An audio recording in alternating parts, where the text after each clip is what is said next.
Welcome to Let's Take a Walk, brought to you by the Feld Group Institute. In this episode, Jon Feld hosts a Feld Group Institute community call on enterprise architecture, featuring insights from industry experts Mike Childress, Brent Browning, and Stan Alexander. They discuss EA's role in business transformation, balancing agility with long-term vision, and integrating AI-driven solutions. Their conversation highlights strategies for gradual EA adoption and aligning technology with business goals. And they'll explore how EA can drive business value and help us navigate our technology challenges. Now here's Jon. There's a lot of people that are stuck with enterprise architecture. People are stuck for a lot of different reasons and really know that it's important, but it's harder to execute than it is to say it's important. And so we're going to have this group of people talk to us about that. And I'm excited because one of the things that's unique about our business model, the Feld Group Institute, is our affiliates kind of rotate in and out of operating roles, what we call operating roles, or actually doing the job of CIO or CTO or head of an application group or head of enterprise architecture in companies like yours for long periods of time where they're actually the operators. They might be employees, they might be interim, long-term contractors and things like that. And so today we've got Mike Childress, Brent Browning, and Stan Alexander, who are some of our affiliates who have recently finished up operating roles like that and are going to speak more to the practicalities and more to the things that they've learned and the most recent, scars and successes and lessons learned that they have. And I'm excited about that because I know, it's great for us to put class material together. It's great for us to talk about the ideal of what it should be and what the future vision should be. But these guys are going to, talk more realistic, that's more connected to the experiences that you all are having every day. So if we could just start with Mike. Good morning, everybody. Great to see a lot of you that I've spent some significant time with. Yeah. So I have just recently, my last two engagements, one was I was leading application development for John Jacoby. I was working for John at Hawaiian Airlines and was helping run all the application development teams, engagement with the business units, multi-year planning, kind of pushing all the programs and stuff along. When I left there in 2020, I joined a company that built toll road technology, and that's everything that sits on the side of the road, overhead, all the electronics, and including all the back office, call center, finance, accounting, maintenance, service, and everything that has to do with that.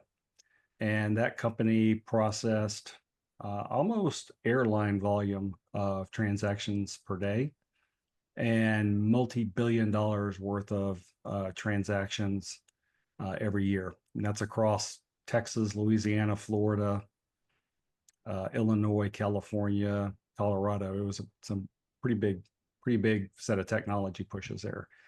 And I served as a CTO for them. But as a CTO, I had the product teams, but I also had internal IT, and I also had security and compliance. And I also had the 24/7 operations control center. So I kind of had a lot of different things rolling up to that one title of CTO. Brent, can you do also similar kind of introduction? Then we'll go to Stan for that same thing. You bet. Thanks, Jon. The most recent 7 years of my life have been the counterpart to Mike out at Hawaiian Airlines. So I went out there in 2017 at the invitation of John Jacoby to help with a transformation effort at Hawaiian. I was originally brought in to do 5 things. One of those was to help with some of the architecture stuff. That pretty rapidly expanded to own all the stuff that Mike didn't own. So systems operations, engineering, field services, data and common services, and then architecture, enterprise architecture for Hawaiian Airlines. We went on quite a journey over the last 7 years, some of which we'll weave in today, to both found a practice that could yield the results that we knew we needed both in the short term, as well as put us on a trajectory to make sure that as an airline, we never kind of found ourselves in a situation where we couldn't adapt to change again. It was a fun journey, and it was built upon many of the lessons and the other success we've had prior to that. So I've also spent some time prior to Hawaiian at Bank of Montreal, Cummins. First met Charlie and team out of Delta Airlines many, many years ago, and have journeyed with them from Delta through EDS, stayed on with HP through the acquisition, and helped HP as well try to take some of the common frameworks that we had built up and expand those across the service management platform. So again, looking forward to talking enterprise architecture today and catching up with folks. Great. Stan, maybe introduce yourself, and then I'm going to start with you with kind of the first context question, but go ahead and introduce yourself first. Sounds good. Well, good morning. Again, Stan Alexander, and I have a long history with the Feld Group going back, and I've been blessed to work with Charlie since 1992. And some of the major work we've done together, specifically acting as Charlie's chief architect and maybe CTO, technical conscience in many cases, but BNSF, Delta Airlines, where we have a lot of commonality here on this panel. And through work at First Data in financial services industry, hit some retail experience with Home Depot and consumer goods with Coca-Cola.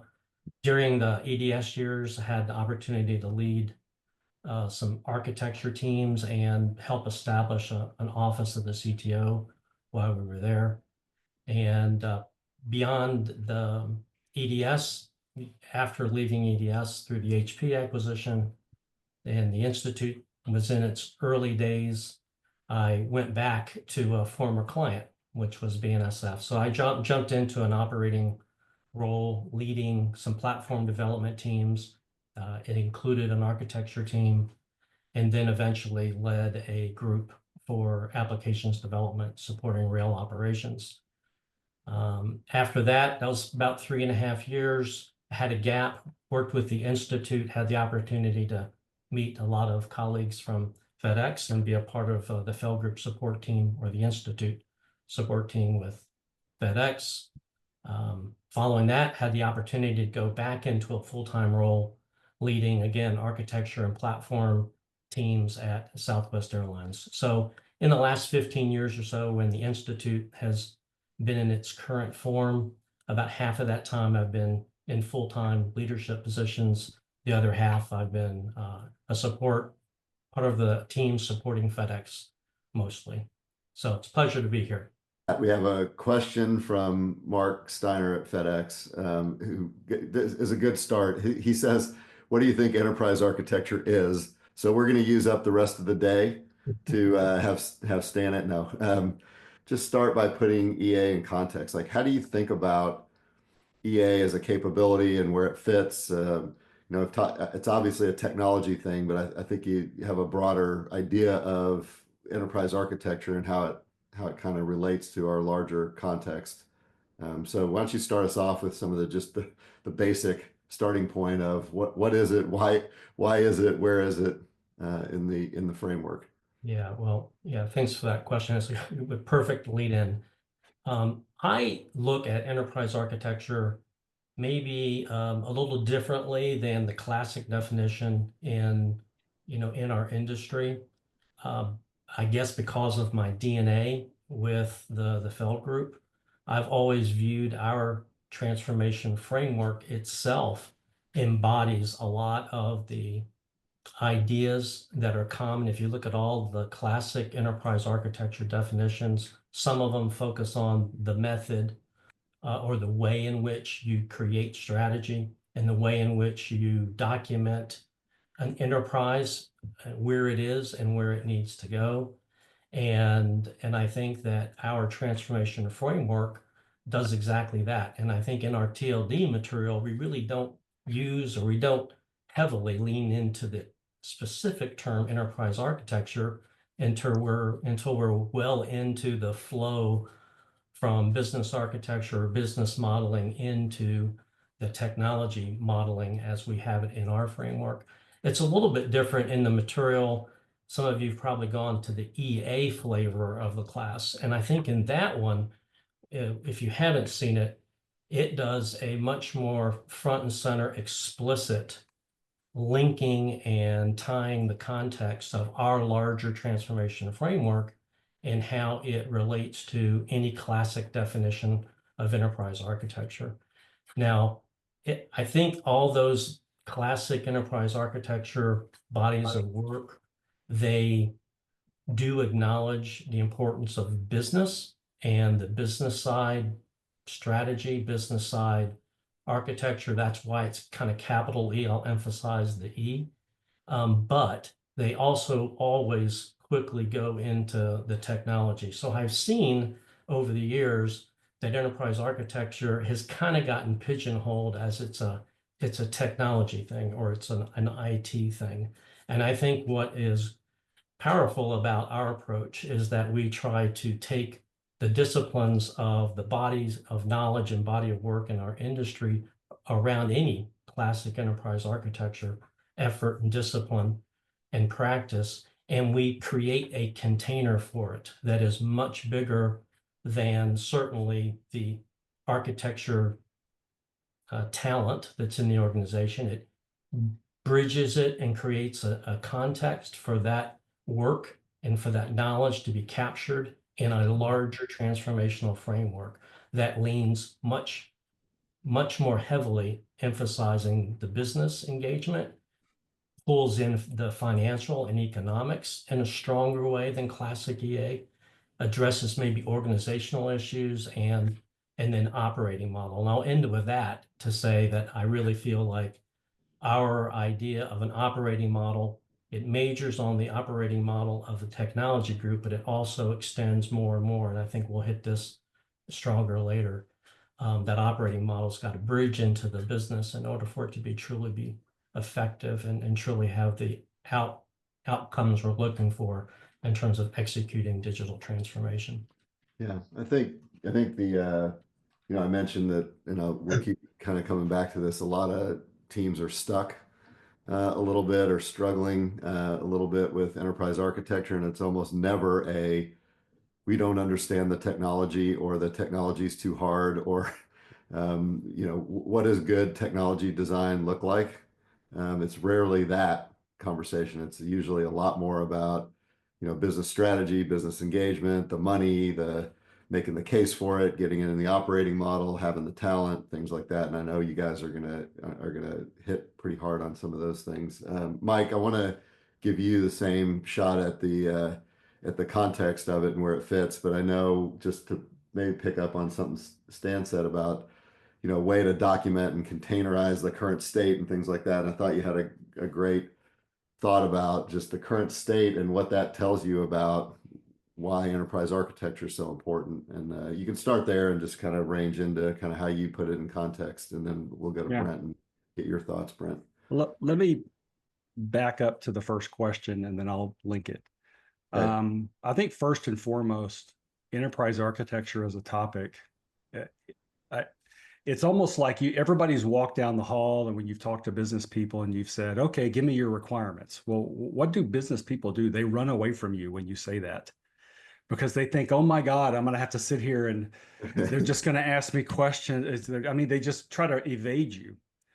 The same thing kind of happens in technology teams and other business people when you talk about, enterprise architecture, because all they see is, great.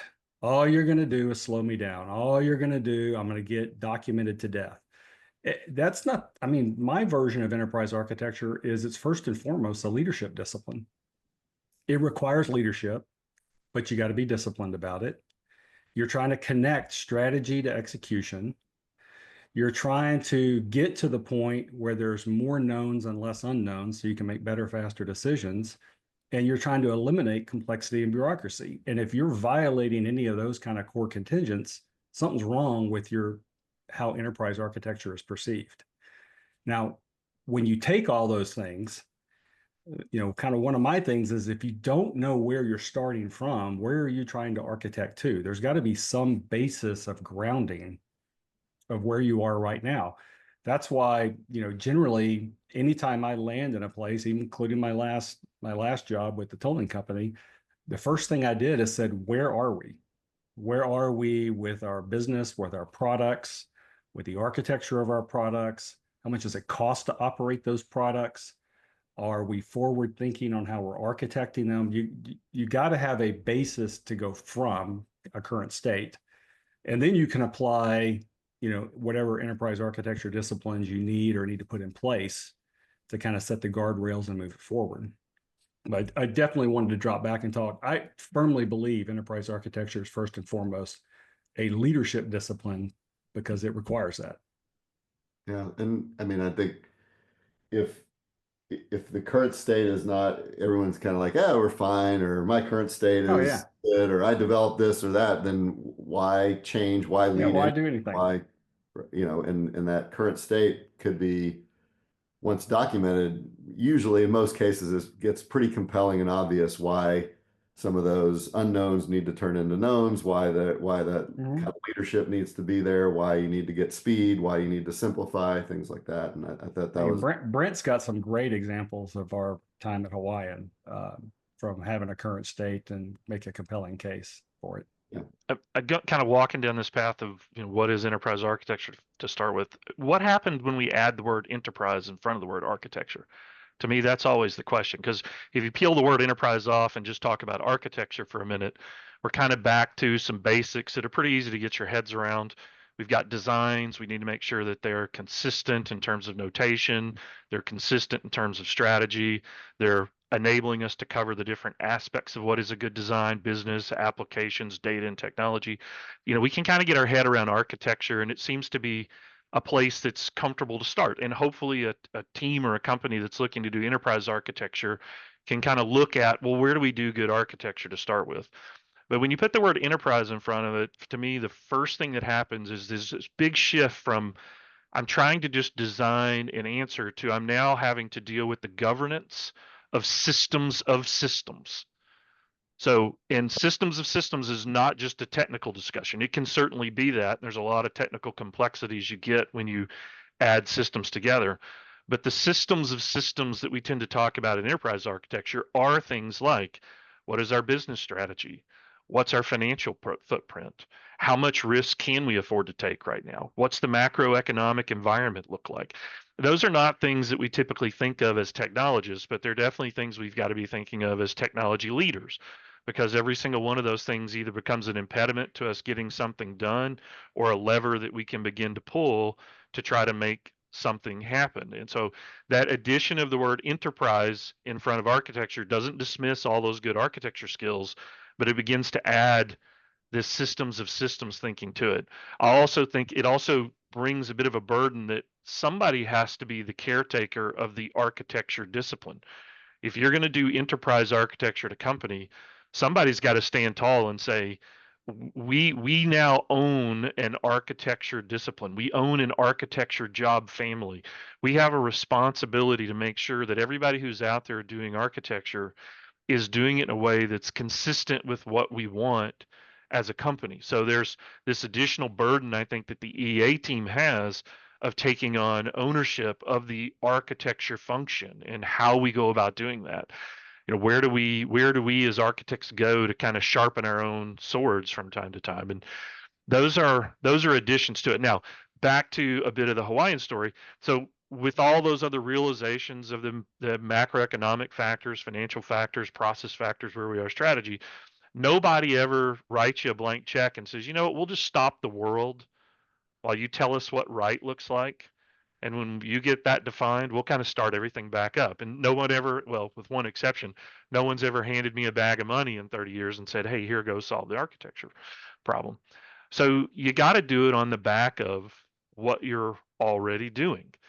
And good news is I think most of the companies certainly that we work at and the ones that are represented here, you've already got 100 things going on. So there are plenty of opportunities to take the next first right step when it comes to solid enterprise architecture practice. We got lots of things in motion. We just got to begin to think about how do we intercept some of those and begin to influence them in a way that begins to grow out and build our enterprise architecture practice. I mean, every single thing we're doing has an opportunity to both create and help us reinforce some of these enterprise architecture disciplines, and we got to seize that. Yeah. Okay.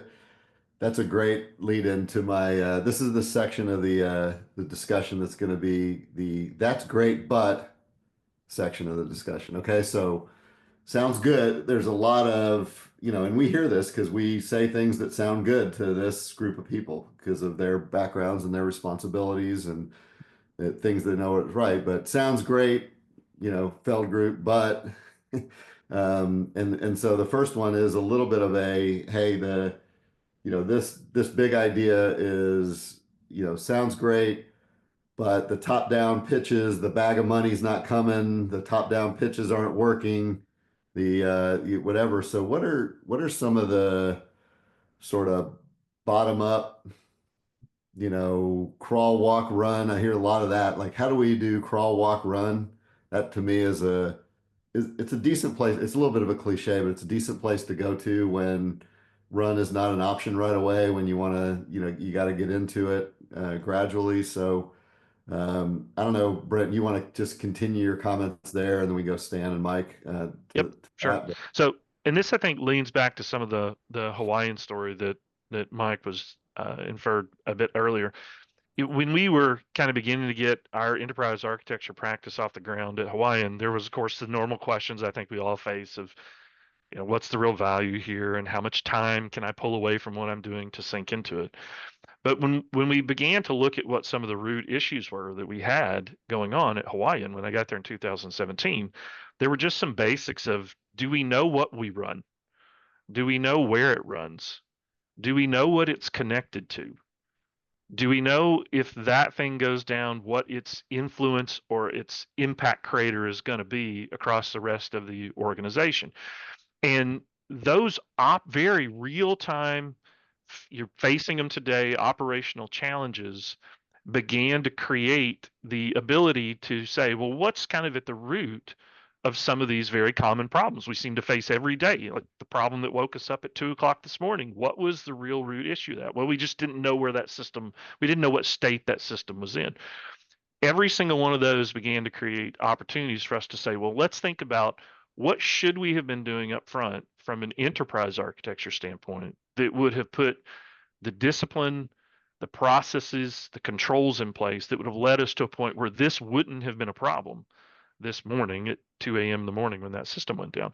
And so those very small problems, very small daily occurrences, became an opportunity to kind of aggregate those things together and say, this is evidence of things that we could work to prevent if we had better enterprise architecture practices in place. In fact, we began to implement some of those in the very next project, and you can quickly see some of the benefits of that. Like the next new thing we put out just ran quieter and smoother than some of the legacy stuff did, and we could highlight the reasons why it did it. So small opportunities, small victories added together with good consistent focus from EA over time, John, is kind of what added up to a lot of our story that we were Yeah, I able to mean, build out of one. it's a subset of Mike's current state point, right? And it's a very real, it's a subset, so not as complete as it could be, but it's super real at that moment, right? Yep. People can feel it. And I don't know if you do, like, call it a retrospective or a debrief or a postmortem when there's a big event like that.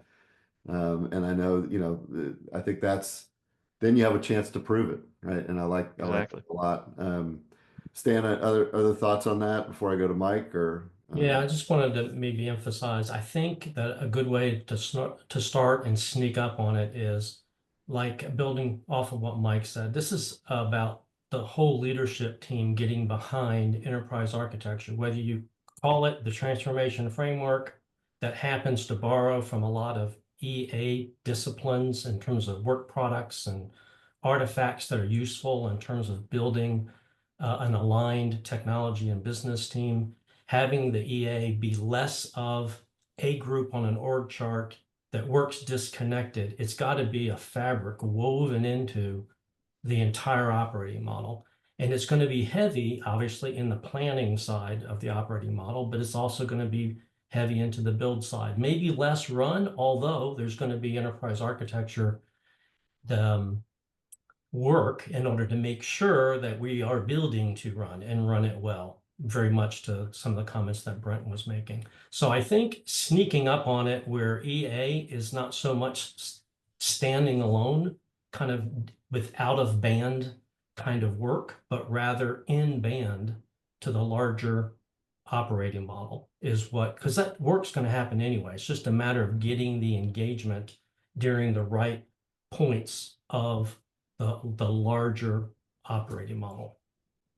Yeah, I mean, you guys, when we got together and talked, you guys all talked about getting some of the, not just the architecture work to think about what it should be, but to get the implementation to be more aligned with what it should be in the wake. You guys talked about in band, in the wake of, you know, behind or tucked into other things that you have to do. Like if you had to replace a bunch of devices out in the field, or you had to get the customer experience up and running by a certain time when a marketing campaign was, like, whatever it is that everyone feels like they have to do. You know, you said sneak up on it, tuck it in, you know, some things like that, put it in the wake of. I think those were good themes that we were on when we talked about this last week. Mike, you want to comment on the crawl, walk, run? I thought you had some interesting comments about you don't need this, some things that don't take money, they don't take more headcount, they don't, you know, like there's ways to do this, right? That get Yeah. started. I've never worked at a place where, like Brent, where they said, "Here's a big pile of money. Go make me an EA." Never happened. And I've always had people, "We don't have time," and I'm like, "Well, hang on." And I like the fact John Jacoby and Brent and I talked about this at Hawaiian. We sat down and had a discussion with team members that said, the company, I'm going to pick a number, the company is going to invest $1 million in solution X. I want to run the corporate economics on how we made $1 million so the company could invest it. Do you understand how many planes had to fly, how many people had to buy tickets, how many customer service agents had to say good morning? Do you understand how many Mai Tais had to be poured so the company could clear $1 million to invest this? So if we don't spend it diligently, we have just wasted the effort of all those team members that were working on our behalf. Now at Hawaiian, that works. It's a very big family type atmosphere at Hawaiian, you know, the Ohana, it's a very big deal. That got everybody's attention. So, you know, all of a sudden it's like, well, yeah, we should spend it properly. These are on top of all the pragmatic things Brent said, that got everybody's attention, which was, the company worked hard to give us this money. We need to go spend it diligently. Now, there's ways to do that, right? Do we have the right leadership in place? And by leadership, that's the formal and informal. Most of the enterprise, Stan is a great example. Stan never had billions of people working for him, but everybody knew Stan was leading the EA at Burlington Northern and at Delta. And, you know, he had that fabric of architects that helped guide us along. It wasn't this big out-of-body experience. There was also a structure to it. There were standards, processes, cadence. We knew Wednesday was going to be EA day. We would set aside some time to do reviews and other stuff like that. And then it was pragmatic, right? There was no big philosophical white paper that was produced that just sat on the shelf or got posted somewhere. It was all in line with doing something. And I love what Charlie says about this. You're never going to stop the train. The business wants what the business wants. They want it when they want it. But you can lay tracks ahead of it. We can, over time, get it to move where we want it to go to.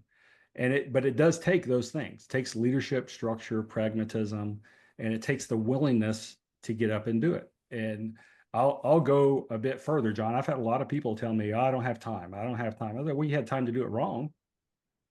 You had time to buy the second, third, and fourth messaging subsystem instead of making the one we already purchased work. Why? You had time to do all that. How come we didn't have time to do it, you know, maybe the right way, right? Yeah. I mean, that tends to start the dialogue a little differently, and you're going to get pressure, right? I mean, it will eventually catch up with you. By the time you've got your third or fourth messaging subsystem, you're going to start paying the cost for it when you should have just nipped it in the bud in the beginning. A bad security design is going to catch up with you at some point. You might as well go ahead and figure it out now and get everybody moving in the right way. Because, you know, they never have time to do it, but you always find time to fix it. And then everybody's scurrying to figure out what happened. or it costs too much or something.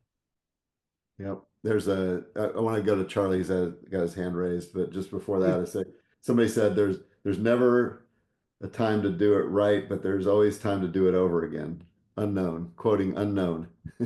So, and we got an amen too, by the way, Mike, for your latest comment there. Charlie, you wanted to add something?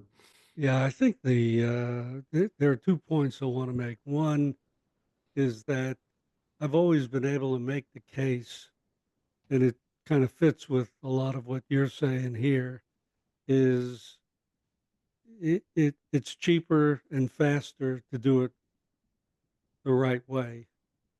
Now, it's like a flywheel, so you gotta maybe start a little slower, but when that wheel starts cranking so it needs to be part of the overall business case. And then the second part is the architecture leader, whether it was Stan or Brent or Mike or anybody else, had to have a seat at the table so you could have the debate at the CIO level as to whether this is one we've got to do a little bit dirty, but give me a plan to get back on track, versus no, we're going to suck it up and do it right because it's too foundational, right? So, without a seat at the table, you just wander in the halls trying to talk a bunch of people that are getting hammered about delivery on time.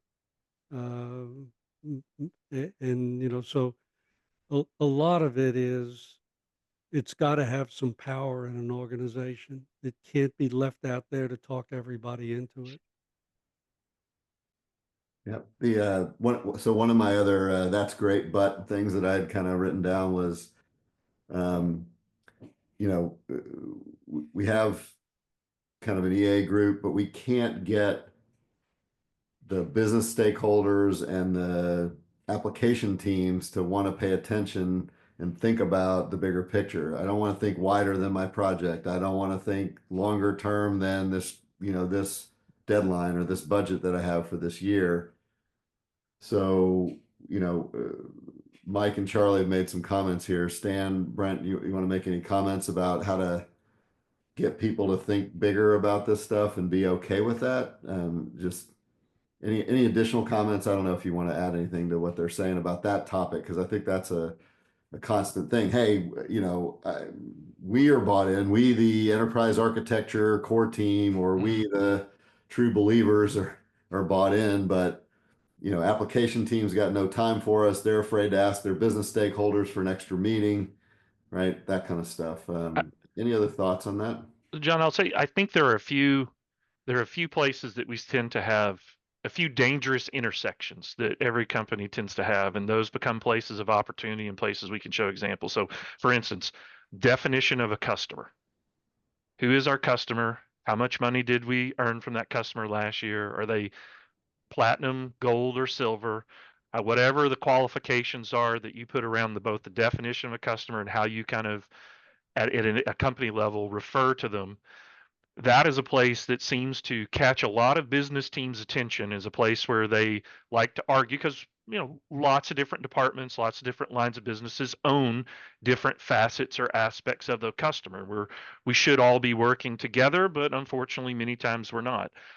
That competition, that point of place where we have commonality but we have internal competition, is often a place I think where we can kind of jump in as enterprise architects and say, hey, rather than us having these reports where you can't tabulate everything for the CEO with one common definition of a customer, or rather than not being able to enable the next big enterprise customer strategy we want to do because we aren't all on the same page about what's important about our customer base, how about we agree before the next customer data project that we're going to begin to commonize, get on the same page, have a common definition around what we mean by customer.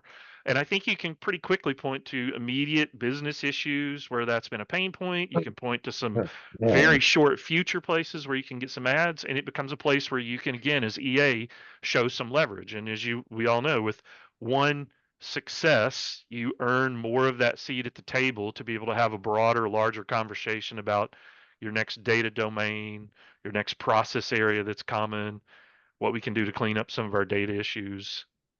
Those become easier with some of those earlier success. So I do think there are starting points that are common across all of our organizations, and certainly within our organization, that give us the opportunity to go have those enterprise architecture led conversations and help our business out of some immediate pain points.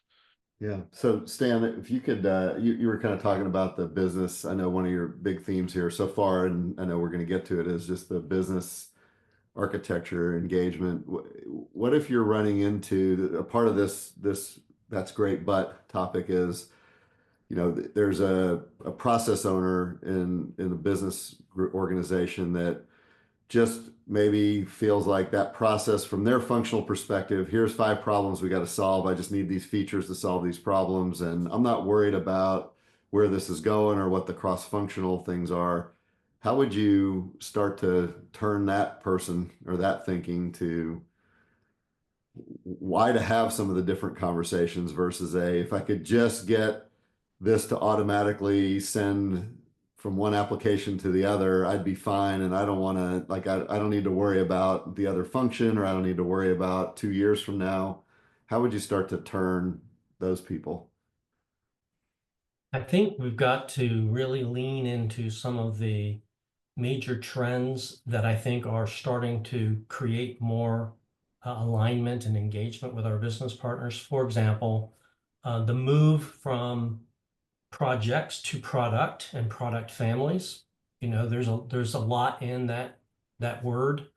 It does, same thing for organizations adopting SAFe or something like it with an enterprise level, and the idea of lean portfolio management, changing the idea of how I fund over time. I don't fund just for certain features but I'm funding rather a set of money and a set of business outcomes that I am looking for the business to achieve, that's going to require an evolution of a product suite or a product. So I think that's what we have to lean into. Lots of organizations are doing some flavor of that. We've got to take, again, this is sneaking up on it, take classic EA work and strategy work and road mapping and terminology like what is the architectural runway, right? These are safe terminologies, but they absolutely relate to the disciplines of enterprise architecture. So we've got to go lean hard into those dynamics. And I think in particular on the evolution from project to product, that is helping build more structured and designed business engagement. And we've got to make sure that we as technology leaders, and in particular, the architects and enterprise architects in particular, are on the front of that and creating formal ways to engage that are in line with the larger work that has to happen in terms of evolving the portfolio of products. So that's one answer that's more squarely to your point, but I'm going to go a different way, maybe inside out from the technology group. The discipline of technology business management, having more rigor and consistency and ways to understand the technology economics, but making sure it's well tied to the business economics, right? Technology is part of the business too, and more money is being invested in technology. We have to up the game and hopefully use disciplines like technology business management, or what the Feld Group calls being disciplined around building a cube, knowing what you have and where it's running, like Brent was talking earlier. I think that is also a way in order to help bridge the gap and create the kind of dialogue that we need. Yeah, if you can create the financial connection to, I'd take it all the way back to, that $1 million, and maybe what $1 million are we wasting, and how many Mai Tais was behind that $1 million, not just the project $1 million, but the waste and the redundancy and the implications of continuing to do the fourth, messaging subsystem, or those kind of things are good. I want to go back and I want to pull on the operating model, the SAFe answer that you gave. Could it be as simple as, hey, Mr. or Miss business stakeholder who wants to go fast and be agile, here's what let's implement agile practices. Let's do that. And you kind of almost gradually evolve the agile practices to where they're more scaled agile and they're more disciplined and they actually are more and more true to what agile should be, right? Rather than agile being, let's make a list and go fast. In 2 weeks, we'll be done with that. We'll get another chance to make another list. Is it as simple as just taking the momentum? I know there's martial arts where you take the momentum of the opponent and you use it to get your goals accomplished. Is it just as simple as going along with agile and saying, if we're really serious about it, here's how this works, and letting enterprise architecture just be one of the agile practices that's a best practice? Is that, did I understand that right as to how you're thinking about that? You did hit a lot of the key points that I was bringing up. So yes, but I think Brent was going to chime in, and I'd love to hear what he has to say. Yeah, I was just going to say that agile and enterprise architecture, certainly I think agility is an outcome we want as a result of architecture, but there's some sensitivity in there we've got to work, because one of the themes in agile is we want to go fast, which, by the way, I got a personal issue with. I don't think you can choose to go fast. I think you can choose to go small, and as an outcome gets fast, but I'm not sure that you can just say, hey team, work faster. I don't think that works. The problem is, as you seek that speed, you tend to make things smaller. I mean, agile is all about chunking things up and getting things down to smaller blocks. Done correctly, done in the context of a larger architecture, of a larger arc as to where we're headed, that aligns with our strategy, all those little agile pieces line up. If you don't have that architecture discipline in place and you start into agile, into small too fast, I think you begin to exacerbate the same problem that you previously had. You run the risk of doing a lot of small things that aren't well aligned and don't snap together like Legos over time, where my Legos from when I was 10 years old still fit with the Legos my grandson is playing with today because of the tolerances and the design process. So I do worry a bit from an enterprise architecture standpoint that we've got to be careful when the business is saying, I want to move faster, I want to be more agile. Yes, architecture and enterprise architecture can absolutely help with that, but we've got to make sure that we don't just end up enabling the speed and the small part of it and make some of our fracturing and creation of hairball and one more messaging system worse just because we were trying to get stuff done faster, better, cheaper.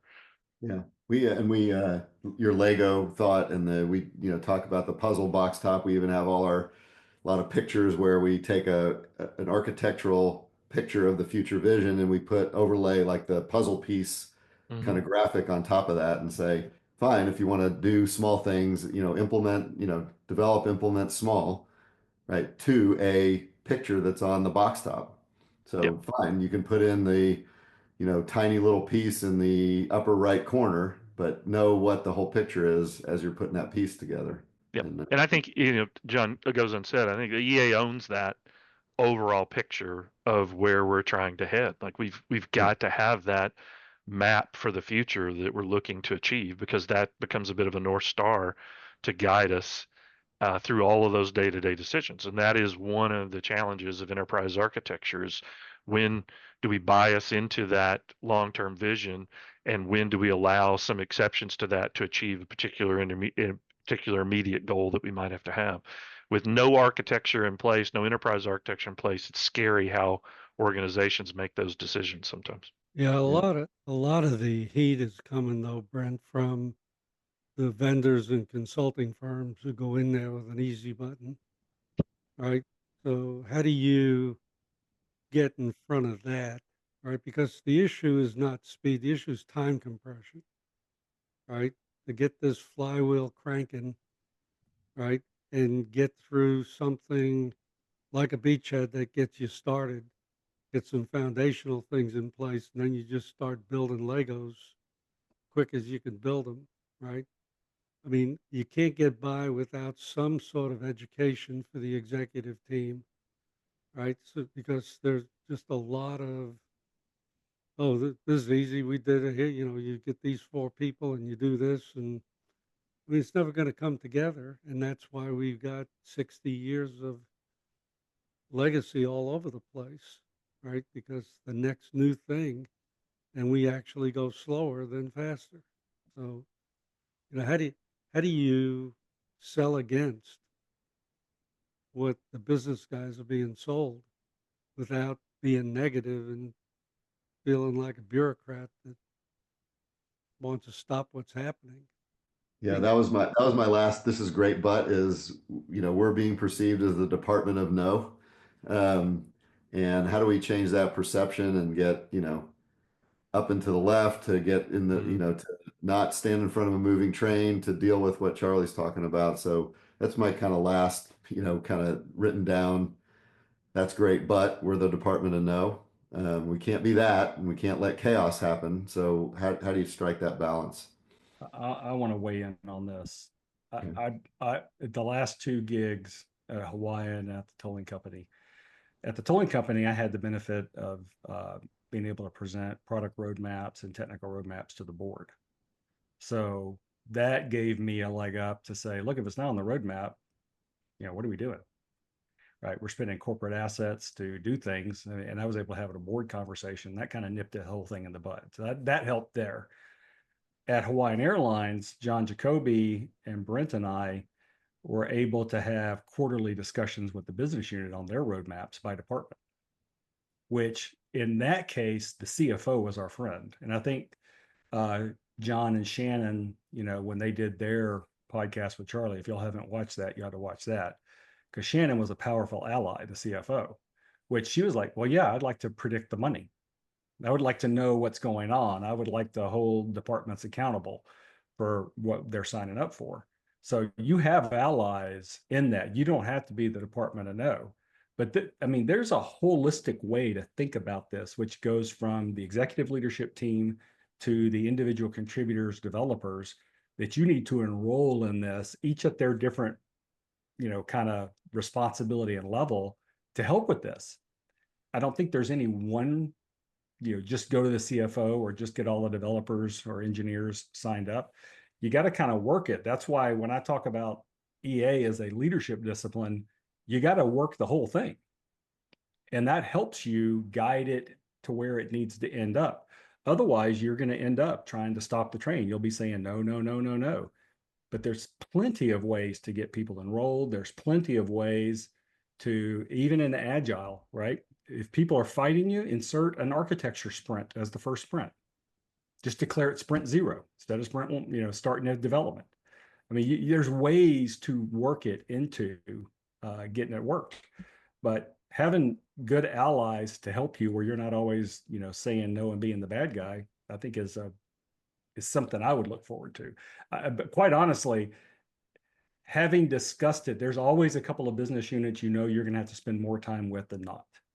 But don't forget to look internally. There are a couple of people working inside the department that want to do their own thing.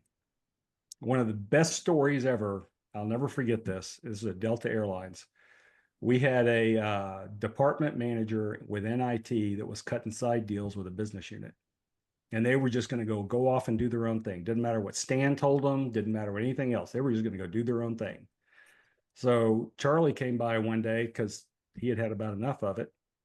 And he asked that department manager to come with him. And they walked over to an EVP of the business's office. And they sat down and Charlie said, I would like you to explain to this EVP how you're putting his operation in jeopardy by making your own technology choices. And then Charlie just sat there and listened. So it was silent for a little bit. And then he's like, okay, well, we've had enough. And that problem solved itself. Now, that was one of the classic examples of finding the people fighting you internally and fixing it. Now, that was one of the better moves I've ever seen. But don't forget, you do have people internally that want to run their own play. So you just got to make sure you look externally and you look internal. Hey, John, I'm going to come back to what Charlie said as well. Yeah. I do think, obviously, we both have and need a lot of really good technology partners outside of our enterprises. Unless you work at a technology company, you're not going to be able to build every single thing you need. So you're going to have to partner and buy with stuff. We do have to be careful as those partners bring solutions over that look like, in many cases, can offer some time compression, that those offerings aren't compressing just one area of the overall problem. As I think many of us know, you can't. The systems are connected together and related to each other. You typically can't go out to your car and just adjust one shock on your car without affecting what you also need to do to the three other wheels. Our solutions in our business are connected together in such a way that, yes, we can do what that particular data company is recommending to get time compression on our data modeling, but here's going to be the other places where that effect is going to be felt. Again, this is enterprise architecture's burden to both have enough knowledge of what the offering is, that we can see that connective tissue across the entirety of the system and be able to make recommendations about what the pros and the cons would be of that particular offering coming in. I think we've got to have that discussion, because in a vacuum, everything that a vendor is walking in, is, of course, on their slides, is going to look great. And I'm not questioning, we need them, and in many cases they add tremendous value.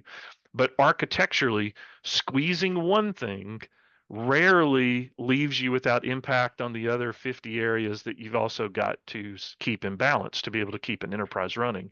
And those are the places where we need to be able to not say no, but absorb that blow a bit and understand how are we going to adjust our plan, or what would the impacts be to the rest of the plans that we have as an organization, so that we can do that particular one-off thing. Yeah, I think a lot of times it comes down to, are you letting the vendor set your direction in that space, or are you having the vendor come in and contribute to your direction and maybe even help change it and consider it? But the vendor's a player in your orchestra, not the entire, If the sum of all of your vendors' PowerPoints is your enterprise architecture, you're in trouble. Yeah, there's a quote. We'll carry forward from that. So, hey, I want to just turn a little bit to the future here before we open up for, questions and comments. There's been a lot of comments in the chat, a lot of amens and quotes and different things like that I can see here. But just before we do, I just want you guys to each get a chance to look into your crystal ball, and each had some fairly different thoughts. Like, what do you see evolving? What do you see the future if you look out, a few years, or even, fast changing world, maybe even, now and over the next years, changing about, what it means to lead, establish, grow and practice enterprise architecture. Stan, I'll start with you, go to Brent, and then Mike. I thought you had some interesting thoughts at the end about just learning and listening, and just some real abstract thoughts about, leadership and your role as a learner as things change. So Stan, I'll start with you. Yeah, I'll just re-emphasize and summarize something I really already mentioned. I think that the future is about having more formal engagement with business departments. I was fortunate, I started my career in telecom, and so the business side mirror to the technology providers. There was a planning and engineering group, and they were so complementary to the technology software product development teams that I was a part of. Same thing went to the railroad, same thing. And when I was at the railroad, the telecom and signaling department was in the business, not in technology, but there was so much intertwined co-investments and development that understanding the business and how to invest smartly and understanding the importance of standards. The railroad's a great opportunity. It's great for that. It was very easy to lean in that business DNA and then make it work back into the technology realm. The other thing, another thing about the future, I think that's really going to drive a lot of our work, and it's a little bit of a plug for work that Brent has started. I call it kind of, I think Brent calls it beyond cloud. I say above cloud. There's big decisions we have to make in terms of package vendors and cloud platforms, and then what within those cloud platforms. But the most important thing is understanding boundaries, understanding layers, and figuring out what those interface points, and majoring on that, and treat a lot of other stuff that comes into the landscape as a little bit of a black box. I can't afford to have, I can't battle every front. I've got to empower and enable my users in areas that it's not going to hurt the whole, but I've got to major on those fabric capabilities and those interface points that have been thought through with an enterprise perspective, and then empower the natural tendencies of business wanting to go fast, but do it in a way that's not going to destroy the integrity of the larger whole. Yep. Brent, I think you had some thoughts about the choices there that I think Stan just talked about. You can't get everywhere, you can't do everything, but just maybe talk about the future and some of the things that you brought up about the explosion of choices. Yeah, I was reflecting on this. I was going to mention two things. One, kind of reflecting back at Hawaiian Airlines, we had excellent support between IT leadership and our business leadership. Mike mentioned the work that Jon Jacoby did with some of his peers at the CFO and CEO level to make sure that things were knitted together very well there. And it was great. That is a huge, broad umbrella to be able to operate under, and we certainly were privileged by that. But I think the challenge, though, is that as you take that down to the next level, that business support, on the IT side, it's pretty easy for us to walk around and find people that know technologies, data, and applications. The place that I think that we had a bit of a weak link in was, did we have people who had the same business depth, the same business process depth, the same business data need depth, that we could pair them off with that next level down architecture discipline on the IT side. And at Hawaiian, we were missing that. So we kind of had a bit of a gap there in that we might have been good on 3 of the 4 disciplines, but when it got to business, we weren't architecture, we just weren't quite as solid as we could be. And that, of course, you're going to be able to progress kind of at the rate of your weakest link. And so that was a link that we need to shore up. The other thing, second point, is reflecting back on kind of the last 10 years and just thinking how much changed in the realm of how many choices we have as technologists in the last 10 years versus the 10 years before that. And then looking into the next 10 years, how many more choices am I as a technology leader going to have at my disposal from 2025 to 2035? I think it's only going to increase again. So that's great to have that many choices on the table, whether that's in terms of infrastructure choices, data choices, application choices, middleware choices, whatever it might be. Those are awesome to have. But oh my, the burden that you and the discipline that you then need to have as a technical leader in enterprise architecture to make sure that you've got a well thought through navigable path through those choices so that you can take advantage of that realm of options, but not become a victim of it when everybody with a credit card seems to have taken their choice of the day. I think again, enterprise architecture, we own the accountability for helping put a practice in place that helps navigate and manage through those choices over time. Yeah. Mike, you want to take your look forward here to kind of wrap us up before we get to some open questions and comments? Yeah, I think what some people struggle with is the distinction between EA as an enablement body versus a controlling body. I mean, we can't put police on every corner for everything. So there's got to be some buy-in in the organization for what we're doing here. That comes back to that leadership aspect of you got to be able to communicate, you got to be able to set things forward. Don't get me wrong, you're going to have to inspect and you're going to have some cadence where you do correct those that have maybe gotten off, but you do have to try to be an enablement body. More about enabling, less about bureaucracy. I do think as AI has come into the enterprises, AI code generation, you can give some fantastic prompts and get some fantastic code out of some of these AI engines, right? By the same token, you cannot put the right prompts in and get some really bad code out of it. So, being able to figure out how to get the assistance you need for either code reviews or architecture reviews, I think you can use some of the AI models as a force multiplier for you here, where you can look at stuff. And a lot of the business leaders have become more technical.